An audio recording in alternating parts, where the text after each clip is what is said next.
Саламатсыздарбы, эфирде Политклиника медиасынын талкуу берүүсү, аны мен Кымбат Турдубекова алып барам. 3 май дүйнөлүк басма сөз эркиндигинин күнү, ага утурлай Политклиника медиасынын талкуу берүүсүндө Кыргызстандагы сөз эркиндигинин бүгүнкү күндөгү абалы деген теманын айланасында сөз кылабыз.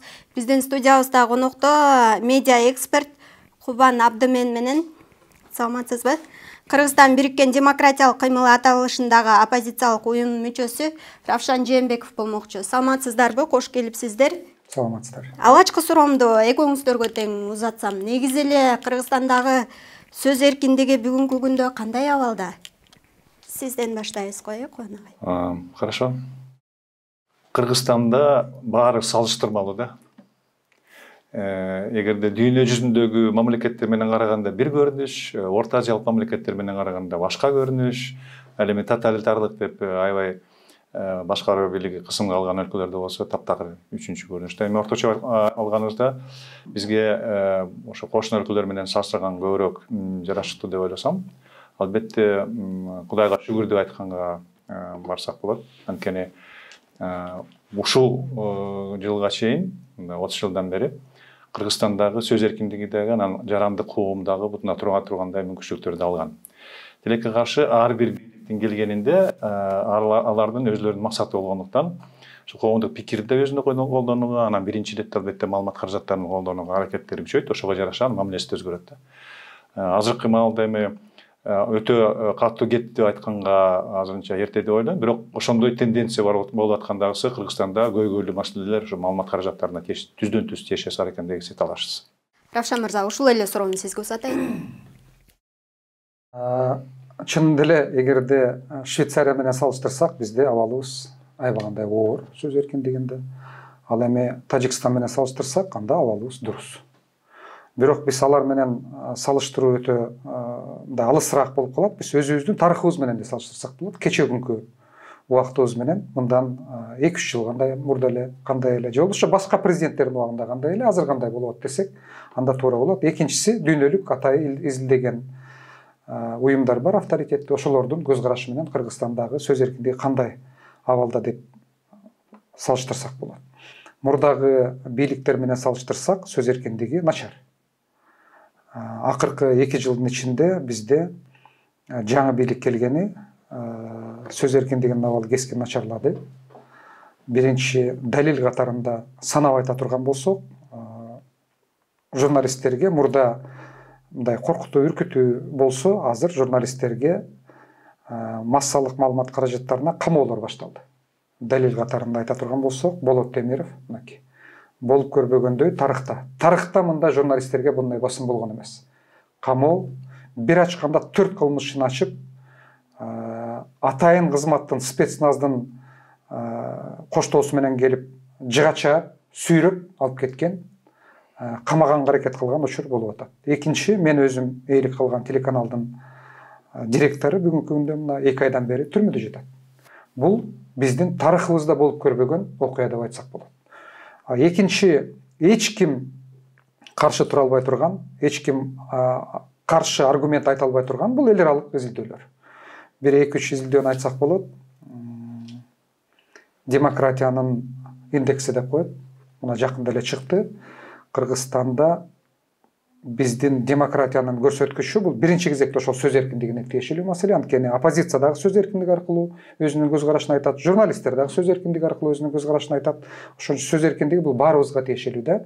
Биз акыркы жылы, мына ушул жылы 8 пунктка биздин ошол демократиялык көрсөткүчүбүз начарлады. Бул акыркы жылдагы эң жаман көрсөткүч болуп эсептелет. Дагы бир маанилүү көрсөткүч Freedom House деген эл аралык дагы уюм бар, авторитеттүү, ал дүйнөдөгү ошол демократиянын, авторитаризмдин деңгээлин иликтеген уюм болуп эсептелет. Анын көрсөткүчү боюнча 2 жылдын ичинде Кыргызстан мурда болуп көрбөгөндөй авторитардык өлкөлөрдүн катарына кирди. Авторитардык өлкө бул сөз эркиндигин биринчи кезекте басмырлаган, сүйлөтпөгөн, камаган өлкө болуп эсептелет. Буну дагы эч ким чана албайт, аргумент катарында каршы эч ким айта албайт.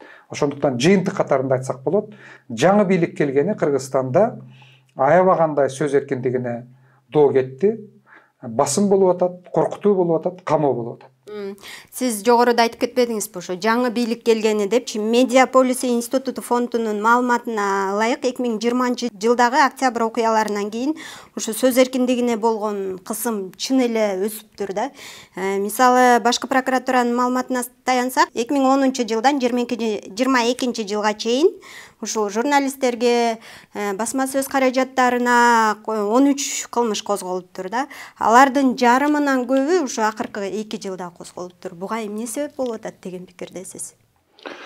Мындай көрүнүштүн пайда болуусу албетте жөн чыкпайт. Буга себеп албетте тереңирээк изилдеген уюмдарда ачык эле көрүнүп турса керек. Менин жеке оюмда болсо, мындай көз караштын пайда болушу албетте бизде Равшан бир топ жылдардан бери оппозициянын мүчөсү катары көп таасирди, кысымдарды баштан өткөргөн киши катары көбүрөөк билет. Бирок ошентсе дагы азыркы учурдагы чындап келгенде ошо коомдук уюмдарга дагы өзгөчө маалымат каражаттарына дагы кысымдын күчөшү бул жалпы эле элге ачык эле көрүнүп аткан дагы талашчы да. Мунун артында эмне турат деп ойлогондор деле көп болот, бирок ачыш кыйын болгондор дагы унчукпай атат. Менин оюмча чындап келгенде биз эл менен түз иштегенге өттүк. Андыктан ортомчу боло турган журналисттердин аралашуусу кереги жок. Андыктан аларды ооздукташ керек дегендей саясат болушу мүмкүн деп ойлойм да. Жакшы. Негизи эле ушул сөз эркиндигине жасалган кысымды кандай түшүндүрүп бересиз? Эмнеден улам мындай кысымдар пайда болуп атат? Мен ойлойм, азыркы бийлик Жапаров менен Ташиев экөөсүнүн башкаруусу. Булар ойлоп атат, биз Кыргызстанда каалагандай башкарабыз. Бизге каршы чыга турган оппозиция, бизге каршы чыга турган массалык маалымат каражаттары менен журналисттердин бардыгын камап, коркутуп жок кылабыз дагы, өзүбүз каалагандай кыла беребиз деп ойлоп атат да. Анткени булардын көз карашы, булардын саясий позициясы, мүнөзү ушуга жакын. Булар ушул басып, коркутуп, өмүрлөрүндө мындай жашоолорунда келген адамдар, жигиттер, саясатчылар. Экинчисинен ошол мамлекетти дагы ошондой мүнөз менен башкарабыз. Бардыгын Кыргызстанда баш көтөргөндүн бардыгын жок кылабыз деген ушул принципке турган, ошо менен кетип атышат. Бирок мен Кыргызстандын ошол тарыхында, Кубан айткандай, көп жылдан бери оппозицияда жүргөн саясатчы катарында билем. Ал тилектери ишке ашпайт. Кыргызстандын эли дайыма эркин сүйлөп көнгөн эл. Кыргызстанда күчтүү массалык маалымат каражаттары, журналисттер бар, саясатчылар бар. Биз алардан коркпойбуз. Биз алардын ар бир туура эмес кадамына сөзсүз түрдө жооп беребиз. Камайбы, камабайбы, коркутабы, коркутпайбы, биз сөз эркиндигин, эркиндикти, демократияны Кыргызстанда талап кылабыз. Ошондуктан мен бийликте отурган жигиттерге айтар элем, кеч болуп калды электе токтошу керек алар. Кыргызстанда эркиндикти, демократияны, массалык маалымат каражаттарынын сөз эркиндигин камсыз кылышы керек. Эгерде камсыз кылбай турган болсо, анда өздөрүнүн эле бийлигине доо кетет, өздөрүнө эле жаман болот. Кубан агай, ушул жерден сизге суроо бергим келип атат да, негизи эле бийлик ушу басма сөз каражаттарын жеткиликтүү деңгээлде камсыз кылып атабы? Мамлекеттик маалымат каражаттары жеткиликтүү камсыздоо алат деп айтыш кыйын, анткени экономикабыз кандай болсо, ошого жараша мамиле болот да. Ал эми мамлекеттик эмес маалымат каражаттарынын абалын айтыш мага азырынча ооруп атат, анчалык мындай маалыматым жетпейт да. Ал эми бюджеттен алып аткан каражаттын жылдан жылга кеңейишинин ордуна кайра суммасы кыскарбаса дагы, ошо иштегендердин саны кыскарылып бараткандагысы албетте мындай чоң көйгөй бар экендегиси, колдоого ала тургандай муктаждыктар бар экендегиси талашсыз да. Мисалы үчүн кабар агенттигине алып карасак, 80%-тен 90%-ке чейинкиси бул жанагы зарплат күнүмдүк турмушка жете турган акчаны ала тургандай эле айлык төлөшөт да. Ал эми өнүгүү, жок дегенде компьютердик программаларды жаңыртуу, эки жакка чыга тургандай мүмкүнчүлүктөрдү берүү деген каралган эмес да. Бул деген ошо бюджеттин тартыштыгынан келет. Демек жетишсиз деп ойлойм да, абдан жетишсиз. Анан сиз буга чейин жетектеген кабар агенттигине президент интервью бербеди беле? Анын эртеси күнү эле сизди кызматтан алып салышты. Буга эмне себеп болду? Ошол интервьюсу себеп болдубу же? Жок, интервьюсу себеп болгон жок. Мага келип ошо жетекчиликти алмаштырабыз деген маалымат айтылганда сизге эч кандай сын пикир айта тургандай же бир доо кое тургандай себеп жок. Бул просто жанагы кадрдык алмашуу процесси дегенде сөздү айтышты да.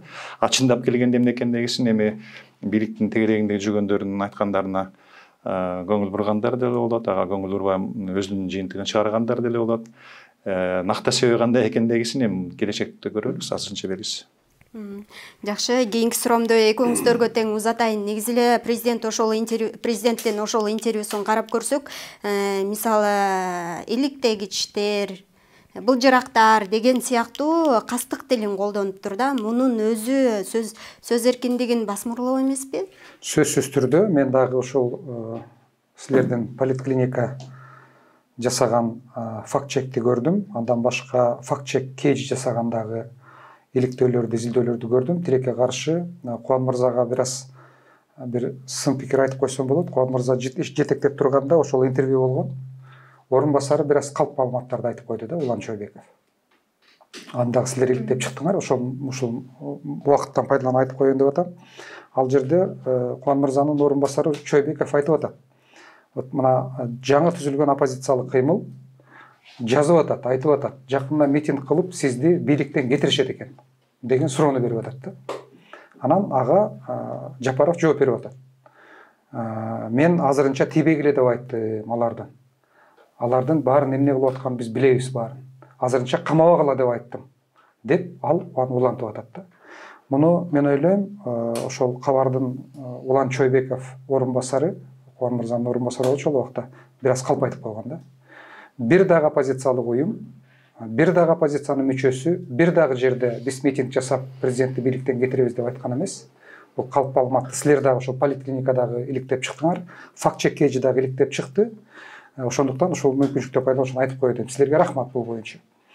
Экинчи маселе, президенттин элди экиге бөлгөнү бул туура эмес. Бир тарапта акмактар менен келжиректер, жакпагандардын бардыгы. Ал эми ага жаккандардын бардыгы акылдуулар менен жакшылар болгону бул мамлекетте бүгүнкү күндө абалдын оор экендигин, коом экиге бөлүнүп баратканын, президент ошонун бириктириштин ордуна тетирисинче коомду ал дагы бөлүүгө салым кошуп атканынын далили болуп эсептелет. Бул аябаганда коркунучтуу нерсе. Мен ойлойм, президент колунан келишинче оппозиция менен дагы, ага жакпаган журналисттер менен дагы отуруп сүйлөшкөнгө, диалог жасаганга аракет кылса, бизге ошончолук коомубузга жакшы болот. Тетирисинче бөлбөстөн коомду бириктириши керек, оппозицияны тартышы керек, журналисттерди тартышы керек. Мен ушул багытта иш алып барса туура болот деп эсептейм. Негизи эле ушул сөз эркиндигине болгон укук кайсы учурларда чектелиши керек, агай? Эл аралык тажрыйбанын негизинде алсак, андай шарттар жаралышы ыктымал.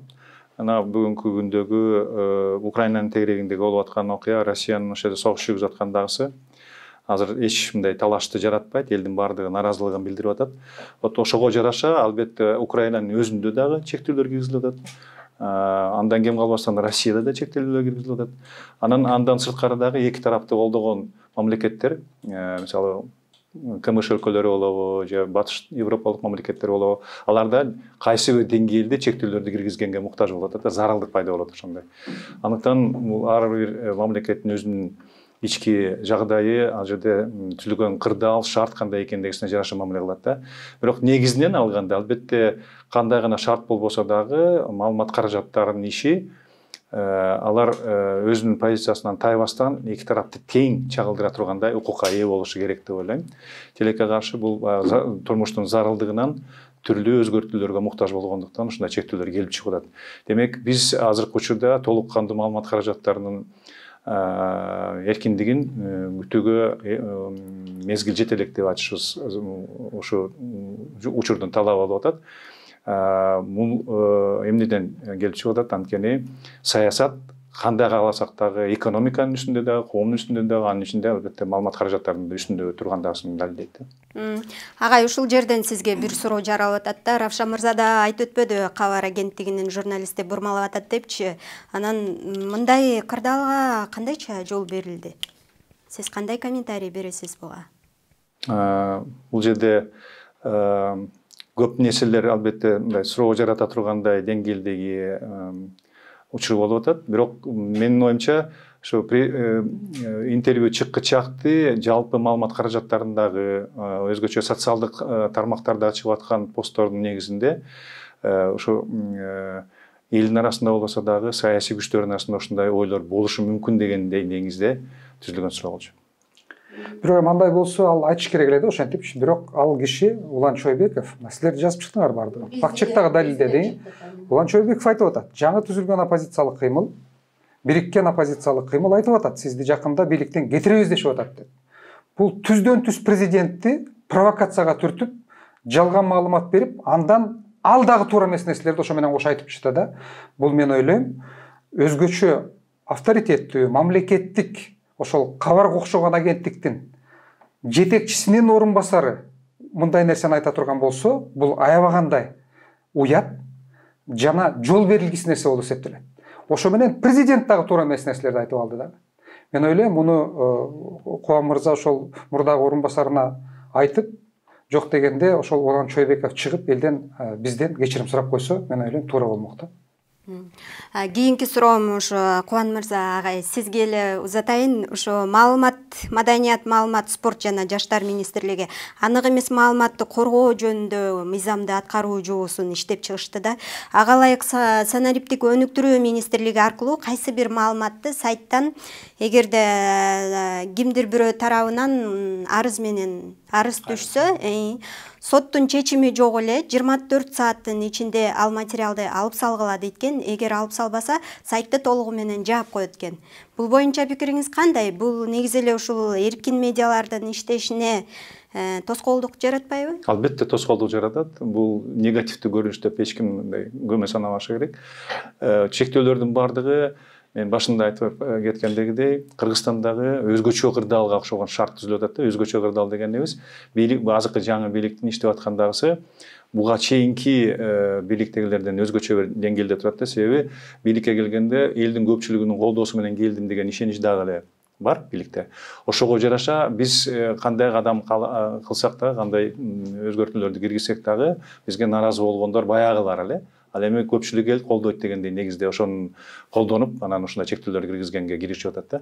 Чындап келгенде албетте бул коомчулуктун баардыгын өзгөчө коомдун алдыңкы катмарынын ойлоруна каршы келе тургандагысы менен мындай көп эсептешпей кылган иштер болуп атат да. Анан жалпылап айтканда мындай классикалык бир көрүнүш бар. Кайсы гана коом болбосун, кичинекей коллектив болобу, чоң коллектив болобу, жалпы эле мамлекеттин ичиндеги коом болобу, бул болжолдоп айтканда коомдун алдыңкы катмары болот, анан аны ээрчиген катмар болот. Ошонун пропорциясы где-то бир 3/1. Кээ бир учурда айтып атат 80-20%. 20% алдыга жыла тургандай авангард болсо, калган 80% ошолорду ээрчип жүрө берет. 20% алдыңкы көз караштагы коомдун мүчөлөрү болсо дагы бийлик менен эсептешпей коюп өткөн, өзгөчө мына өткөн мезгилде трансформация болуп аткан коомдо, анан тоталитарлык башкаруу ыкмасын колдонгон мамлекеттерде аябай күчтүү да. Ошо алдыңкы катмар бийлик каяка жете элесе ошол жакта көздөйчүп атат да. Анын натыйжасында жанагы айтып аткан сөздөрдүн баардыгы ошо бийлик өзүнүн ишин колдой тургандарды таптык, ошон үчүн ишке киргизгенде ошону коом кабыл алат деген мындай туура эмес деп айтпайын, бирок калп эмес, туура эмес ишенүү пайда болгон да. То есть ошондой шарт түзүлүп аткандасын көрүп турса дагы бул анчалык маанилүү эмес дегенде ишенимге ээ болгондуктан ошо элге жакпай тургандай, өзгөчө маалымат каражаттарына жакпай тургандай өзгөртүүлөрдү киргизген шарт кабылданып атат да. Равшан мырза, ушул жободо айтылып атпайбы, 24 сааттын ичинде эгерде материалды алып салбаса, сайтты жаап коет. Андан кийин 2 айдан кийин соттун чечими менен гана сайтты кайра иштетет экен да. Бирок ошол эле учурда сот канча убакытка созулат белгисиз. Балким ал материал 100% туурадыр, аны иликтебестен эле жаап коюп атат. Бул туурабы? Албетте туура эмес. Авторитардык коом, мен жана айтып кеттим, биз Кыргызстан тилекке каршы 11 жыл болду, биз жартылай эркин өлкө болчук. Мына 2 жылдан бери Кыргызстан кайрадан ушул авторитардык өлкөлөрдүн катарына кирди. Бул биз үчүн аябаганда жаман көрсөткүч. Авторитардык коомдун бардыгы, авторитардык бийликтин бардыгы ушинтип массалык маалымат каражаттарын өздөрүнө жакпаган саясатчылар менен жаранды коомду, журналисттердин оозун басканга аракет кылат. Бул ошол ойлоп чыккан ошол бийликтин өкүлдөрүнүн мыйзамдык нормасы. Мыйзам бизде иштебейт, анын бардыгы болбогон нерсе. Ал деле иштебейт, анын деле кереги жок буларгачы. Булар камагысы келсе азыр алып барып эле баса калып, чөнтөгүнө наркотик салып болот демирти камап иштеп атпайбы. Эч нерсеси жок эле тиги бир Украинанын сайтынын материалын чыгарыңар деп биздин телеканалдын башчысын алып барып камап иштеп атат. Буларда мыйзам жок. Мыйзам буларда эч кандай роль ойнобойт. Булардын көз карашы гана бар. Биз бийликтебиз, биз күчтүүбүз, биз каалаган адамды баса калабыз деген көз караш булардын маданияты баарынын үстүнөн үстөмдүк кылып турат. Дагы ошо менен гана иштейт. Мыйзам буларга эч кандай роль ойнобойт. Мен ал мыйзамды жакшы деп деле айтсак болот, жаман деп деле айтсак болот.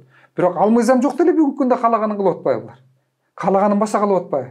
Ошон үчүн биз ага көңүл бөлбөсөк эле болот да. Маанилүү бул Кыргызстанда бүгүнкү күндө оппозициянын өсүшүнө, күчтүү журналисттердин, сын айткан журналисттердин, иликтөөчү журналисттердин өсүшүнө биз шарт түзө алабызбы же түзө албайбызбы? Бийликтин ошого чыдамы барбы, толеранттуулугу барбы же жокпу дегенде биз айтышыбыз керек. Булардын кыпындай дагы толеранттуулугу жок. Булар жана мен айтып кеткендей эле маданият ошондой, дүйнөлүк тааным ошондой, көз карашы көрөнгөс ошондой. Биз баса калып, коркутуп, камап башкарабыз деген булардын сиңип калган маданияты болуп эсептелет. Ошон үчүн бул кете берсин. Кааласа мындай болот, каалабаса андай болот. Бирок жашоонун өзүнүн мыйзамы бар. Мамлекеттин өзүнүн өсүү мыйзамы бар. Эгерде биз бүгүнкү күндө эркиндикке сөз бербей турган болсок, анда биз мамлекетте жакырчылыкты жеңе албайбыз. Анткени түздөн түз сөз эркиндиги жакырчылыкка байланышкан. Түздөн түз сөз эркиндиги жумуш ордуна байланышкан. Канчалык мамлекет эркин болсо, ошончолук мамлекетте жумуш орду көбүрөөк түзүлөт. Жакырчылыктан батыраак чыгабыз. Экономика батыраак өнүгөт. Канчалык мамлекет басып, биз ушул күч менен башкарып баарын чечебиз десе, ал жаңылыштык. Караңгы коом гана аны кабыл алат. Эркин коом, билимдүү коом, келечекти көрө алган коом андай нерсени кабыл албайт. Эгерде коомубуз ушундай баса калганга жол бере турган болсо, анда биз ушундай өнүкпөгөн, артта калган, жакырчылык аябагандай күчөгөн өлкөдө дагы көбүрөөк жашайбыз. Айырмасы ошондо гана. Агай, бирок ушул жободо маалымат жана байланыш министрлигинин кызматкерлери биз маалыматтын калп же чын экендигин аныктай албайбыз деп атышат. Операторлор ассоциациясы техникалык жактан мүмкүн эмес деп атат. Ал эми финансы министрлиги ал үчүн кошумча эксперттерди жалдаганга акча жок деп атат да. Бирок ошентсе деле бул жобону сунуштап жатышат. Бул сөз эркиндигин түз эле муунтуу эмеспи? Түзет экендигисин айтыш кыйын, бирок муунтканга аракет экендигиси талашсыз бул жерде. Равшан туура айтып атат. Баягы кандай болгон күнү дагы өзүбүздүн деңгээлибизди, түшүнүгүбүздү жана кыла турган ишибизге алыбыз канчалык деңгээлде экендигин билип туруп кылыш керек да. Бул жерде ошонун баардыгы ортого салынганда жакшы ойлор көп эле түшүп атат. Ошонун баардыгы таразалаганда аткарыла турганга жете тургандай потенциалы барбы, ошону аныктаган эч ким болбой атат да. Бул бир эле бул көрүнүш эмес, бул эле жерде эмес. Бул башка багыттарда жаңы бир идеялар, жаңы сунуштарды угуп көрсөк, мисалы үчүн Асман деген шаарды же мандан башка да мега проектлердин баардыгын алып көрсөк, мунун баардыгы элдерге жыга тургандай эле проекттер деп айтылып атат, бирок талаш тартыштар бермей. Ошентсе дагы артында мындай экономикалык базис, өзүнүн потенциалдык деңгээлинин канчалык мүмкүнчүлүгү бар экендигин баалабай туруп айтылган проектлер болуп калгандагысы аябай таң калтырат да. Бул жерде мен Равшан менен толук макул болом. Азыркы бийликтин ичиндеги бир топ өзгөрүүлөрдүн натыйжасы тилекке каршы накта кесипкөй профессионал адамдарды четтетип койду да. Жакшы. Акыркы суроомду узатайын экөөңүздөргө тең, андан кийин талкуу берүүбүздү жыйынтыктайлы. Равшан мырза, канткенде биз ушул сөз эркиндигинин абалын жакшырта алабыз? Мен ушул боюнча ушу бир 20 жылдан бери көп эл аралык уюмдар менен көп мамлекеттер боюнча ушу колуман келишинче талкуулаганга, Кыргызстан эркин өлкө болушуна, демократиялуу өлкө болушуна аракет кылып келатам да. Бирок тилекке каршы биз колубуздан келбей атат. Биз улам жеңилип калып атабыз. Анткени биздин тегерегибиздин баардыгы ушундай өлкөлөр. Бизге алардын таасири аябагандай күчтүү болуп атат. Экинчиден тилекке каршы коомчулугубуз бул эркиндиктин, сөз эркиндигинин, тынч чогулуш эркиндигинин, демократиянын баасын билбей атат көпчүлүгү. Бар эмес, көпчүлүгү. Эгерде коом ошону баалабай турган болсо, анда биз сөз эркиндигине, эркиндикке жете албайбыз. Ар бир коом, ар бир жаран, ар бир саясатчы, ар бир Кыргызстандын келечегин күйгөн адам ошол сөз эркиндигин талап кылып, күрөшүп, жок дегенде колдоп койбосо, анда биз улам утула беребиз. Тилекке каршы биз ушул багытты колдогон адамдар утулуп калып атабыз. Колубуздан келбей атат. Бирок мен бир нерсени айтам. Эгерде коом бизге окшогон ушул күрөшкөндөрдү, колдогондорду колдобосо, анда абалыбыз жана мен айткандай эле экономикалык абал, социалдык абал, жумушсуздук, жакырчылык бул көпкө болот. Бул түздөн түз байланышкан. Канчалык мынакей демократиялык өлкөлөрдү карай турган болсок, эркин өлкөлөрдү карай турган болсок, ал жакта эркиндик көп, ошон үчүн экономикасы жакшы, жумушсуздук аз, жакырчылык аз. Бизде болсо тетирисинче мынакей өткөн жылга салыштырмалуу 2 жылдын ичинде Кыргызстанда 35-40%га өстү жакырчылык. Жумушсуздук бүгүнкү күндө ар бир 4-чү жаран официалдуу статистика боюнча жумушсуз. Мына ушунун бардыгы эркиндикке, өзгөчө сөз эркиндигине байланышкан, бири-бирине тыгыз жакын көрсөткүчтөр болуп эсептелет. Жакшы, агай, сиздин жообуңуз ушул эле суроого. Канткенде биз сөз эркиндигин алдыга жылдырып өнүктүрө алабыз? Бул суроого мындай мурдатан эле айтылып келген сөз менен жооп берсе, по-моему, жараштуу болот да. Бул саясий эрк керек да. Саясий эрк болгон жерде коомдун карапайым элдин каалоосу, мүдөөсү ишке аша тургандай болот да. Эгерде эрк болбой, эл менен эсептешпей, өзүнүн биле тургандай саясатын жүргүзгөн бийлик болсо, албетте карама каршылыктар мамлекетти жей берет, коомдун ичинде нааразылык туула берет. Туура.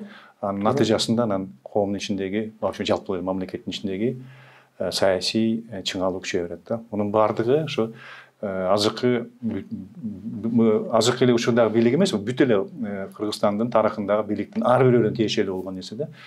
6-чы президент иштеп атат. Бардыгынын коомдун ичиндеги эркиндикти, коомдук пикирди менен эсептешүү, ошонун сунуштарын, сын пикирлерин угуп, ошого жараша иш алып бара турганга саясий эрк жетпей атты да.